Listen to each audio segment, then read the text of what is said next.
Hola, soy la doctora Marta Rodas. Hoy vamos a hablar de las barreras a la comprensión. Estamos trabajando el curso de cómo aprender, cómo enseñar. Y existen tres barreras a la comprensión. Tres barreras con las que te estrellas cuando estás estudiando algún tema. La primera barrera consiste en la intención o el propósito o valor del tema ni la intención que tienes para estudiarlo. Quiero explicar esto.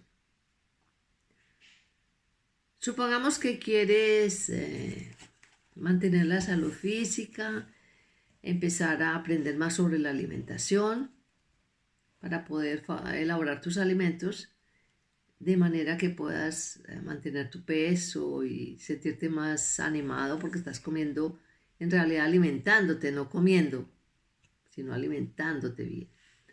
Entonces decides hacer un curso para aprender a cocinar, digamos, alimentación sana, comida sana, una especie de un curso sobre ensaladas. Bueno, ¿cuál es la intención tuya? ¿Cuál es el propósito para hacer ese curso? Ok, yo quiero aprender a hacer ensaladas como parte de la comida sana o alimentación sana para que mi cuerpo esté sano. ¿Ves? Tienes un propósito. Cuando empiezas a buscar dónde vas a hacer ese curso, tienes que ver el curso si lo están dictando y está alineado con tu propósito. Porque es diferente quien te enseñe a hacer ensaladas con el propósito independiente solamente de venderlas, que no importa si tienen valor nutritivo o no, porque no se va a alinear con tu propósito. Entonces, mejor buscas a alguien que te dé un curso sobre cómo elaborar ensaladas para tener una alimentación sana que conduzca a un cuerpo sano. Es esa persona o esa entidad que está vendiendo ese curso con ese propósito parecido al tuyo el que te va a servir. Entonces, siempre que empiezas a estudiar algo, siempre es muy importante tener en cuenta el valor, el propósito de lo que quieres antes de comenzar. Por eso, cuando haces algo sin un propósito, esto es una barrera porque vas a estudiar sin ganas, vas a estudiar sin la intención de aprender, vas a estudiar por estudiar. ¿Puedes recordar en tu vida de estudiante, en la escuela, en la secundaria, en la universidad, qué materia o curso hiciste con el propósito de aprenderlo? ¿Porque te gustaba? ¿Porque te iba a servir en la vida? ¿Puedes recordar alguna materia de esas? ¿Puedes recordar alguna que hayas hecho sin ningún propósito? Era parte del programa académico, ahí te lo ponen como nos lo ponen a todos, desde que empezamos a ver la geografía, el español, la historia, la gramática, los idiomas, sin un propósito, ni siquiera al comenzar el año académico te entregan el programa, esta materia tiene este propósito, esta materia. No sé si a ustedes les haya pasado, a mí nunca me pasó, o sea, nunca me enseñaban con un propósito, diciendo, bueno, vamos a estudiar geografía, soy su profesor de geografía, ¿cuál es el propósito? Yo no sabía. O sea, lo que yo entendía era que yo iba como a, sería que a aprender una cantidad de cosas que no me iban a servir o que no iba a poder usar o que mi mamá estaba muy aburrida con otro en la casa.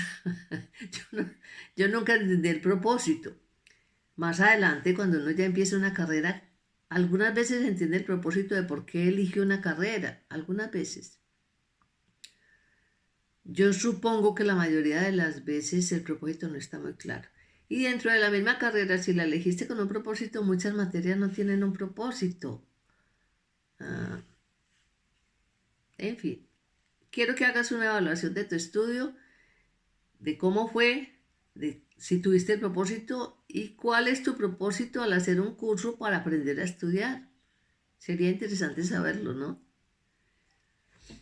El, esto hace que tengas intención o ganas de estudiarlo y que el tema sea valioso o no para ti. te invito a que escribas esto, a que reflexiones sobre el propósito, la intención y que hagas el siguiente ejercicio. Se llama comprender el propósito de un tema y su intención de estudiarlo. Lo puedes hacer después con tiempo, va a aparecer escrito en el curso, pero en la parte 1 dice, usando un buen diccionario, escribe la definición completa de las siguientes palabras. Propósito. Entonces búscala en un diccionario, lo entiendes, haces oración hasta que te quede bien claro. Después aclaras la palabra intención con un buen diccionario. Después escribes cuál es la comprensión del propósito del tema, cuál es tu comprensión de eso. Cuando yo te hablo del propósito del tema, ¿qué entiendes por lo que te estoy diciendo? ¿Y cuál es tu comprensión de intención para estudiarlo? La segunda parte es muy interesante porque se trata de una serie de temas que se detallan, escribas cuál era tu intención. Primero, cuál era el propósito del tema y segundo, cuál era tu intención al estudiarlo, porque es diferente. Por ejemplo, leer. ¿Cuál es el propósito del tema leer? ¿Y cuál es tu intención con ese tema? Segundo, ¿cuál es el propósito del tema escritura y composición? ¿Y cuál sería tu intención estudiando un tema de esos? Escritura y composición. Tercero, ¿cuál es el propósito de las matemáticas? A mí todavía me revuelca este tema. Una palabra malentendida gigantesca. ¿Cuál sería mi intención al estudiar matemáticas? Debo responder. El siguiente es ciencia. ¿Cuál es el propósito de la ciencia? ¿Y cuál es la intención de una persona cuando estudia ciencia? En este caso, la intención tuya es si estudiaras ciencias. Siguiente, educación física. ¿Cuál es el propósito del tema llamado educación física? ¿Y cuál sería tu intención al estudiar educación física? Arte. ¿Cuál es el propósito del arte? ¿Y cuál sería tu intención al estudiar el arte? Música. ¿Cuál es el propósito de la música? ¿Y cuál sería tu intención al estudiar música? De aquí en adelante puedes insertar tus propios temas y decidir cuál es el propósito del tema y cuál es tu intención al estudiarlo. Yo incluiría temas como yoga. Voy a averiguar el propósito de yoga y la intención mía al hacer yoga. Me gusta la alimentación sana, ese es un tema. Voy a averiguar su propósito y cuál sería mi intención al estudiarlo. Me gusta la espiritualidad, cuál es el propósito del tema y cuál es mi intención, etc. Hay mucho por explorar. Te deseo mucha suerte en este ejercicio. Una feliz tarde.